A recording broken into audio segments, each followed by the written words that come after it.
देते हैं कि हम लोग का नेत्र किस आकार का होता है? गोलाकार होता है। गोलाकार होता है, उसमें दो हिस्सा हम लोग को बाहर से दिखाई देता है। एक उजला वाला हिस्सा दिखाई देता है, वो काला वाला हिस्सा दिखाई देता है। जो उजला वाला हिस्सा होता है वो अपारदर्शी होता है, मतलब प्रकाश उससे होकर अंदर नहीं जा सकता। उसको हम लोग कहते हैं श्वेत पटल। क्या कहते हैं? जो काला वाला भाग है ना, उभरा हुआ थोड़ा सा लग रहा है काला वाला भाग, उसको हम लोग बोलते हैं कॉर्निया। क्या बोलते हैं?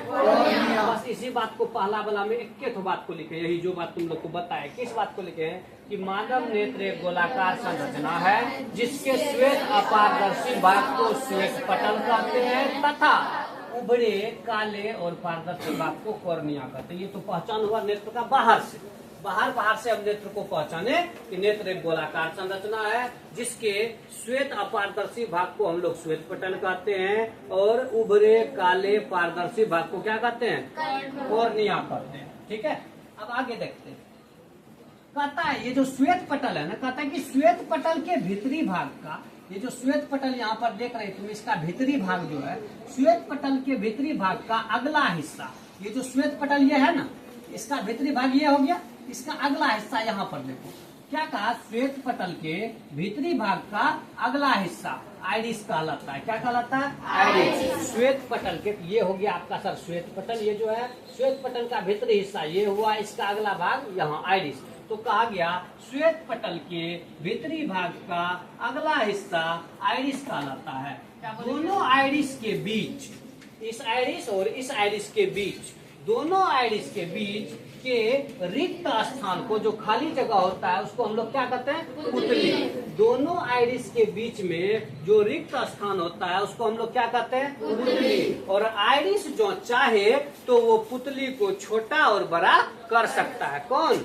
आइरिस। आइरिस जो चाहे तो वो पुतली को क्या कर सकता है? छोटा और बड़ा कर सकता है। ठीक है, यहाँ तक देखते हैं हम लोग क्या सब पढ़े। हम लोग पढ़े कि मानव नेत्र एक गोलाकार संरचना है जिसके श्वेत अपारदर्शी भाग को श्वेत पटल तथा उभरे काले और पारदर्शी भाग को कॉर्निया।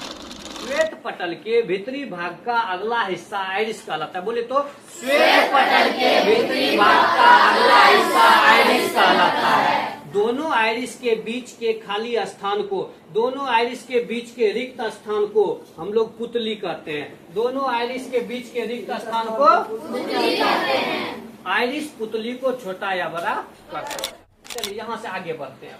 कहता है कि आइरिस के ठीक पीछे सिलियरी पेशी लगी रहती है। आइरिस के ठीक पीछे ये सिलियरी पेशी, ये धागा जो है, आइरिस के ठीक पीछे क्या लगी रहती है? सिलियरी पेशी लगी रहती है, जिससे कौन लटका हुआ रहता है?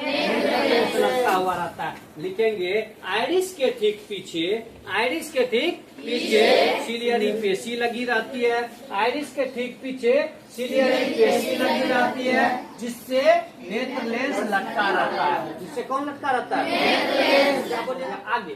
कहता है कि नेत्र गोलक का सबसे पिछला हिस्सा, नेत्र गोलक का सबसे भीतरी भाग दृष्टि पटल या रेटिना कहलाता है। नेत्र गोलक के सबसे भीतरी भाग को दृष्टि पटल कहते हैं। नेत्र गोलक के सबसे भीतरी भाग को दृष्टि पटल कहते हैं। बोलिए, नेत्र गोलक के सबसे भीतरी भाग को दृष्टि पटल कहते हैं। नेत्र गोलक के सबसे भीतरी भाग को क्या कहते हैं? जो दिक् तंत्रिका से जुड़े रहते हैं। किससे जुड़े रहते हैं? यहीं से जैसे फोटो बनेगा सूचना भेज देगा दिमाग को। किसको भेज देगा सूचना? दिमाग को। वहीं से दिमाग उस सूचना को ग्रहण करने के बाद देखेगा क्या है नहीं। आखिरी बात लिखिए, नेत्र गोलक के अंदर कचाभ द्रव भरा। नेत्र गोलक के अंदर कचाभ द्रव भरा होता है। नेत्र गोलक के अंदर क्या भरा होता है? कचाभ द्रव भरा होता है, जो नेत्र को क्या करने से बचाता है? से बचाता है। अपना